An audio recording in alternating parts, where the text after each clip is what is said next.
I am Dr. Malay Parekh, consultant diabetologist from Rajkot. Diabetes એટલે શું?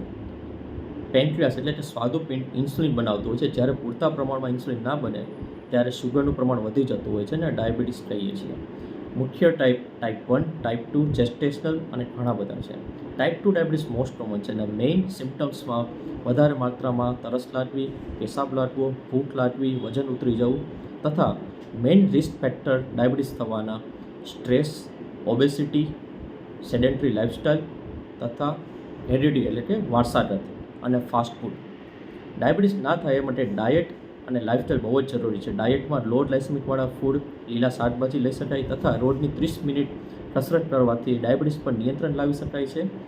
અને diabetes માટે મેઇન ફાસ્ટિંગ એટલે કે ભૂખ્યા પેટનો રિપોર્ટ, પોસ્ટ પ્રાન્ડિયલ એટલે જમ્યાના 2 કલાક પછી તથા 3 મહિનાનું એવરેજ HbA1c બહુ જ જરૂરી છે.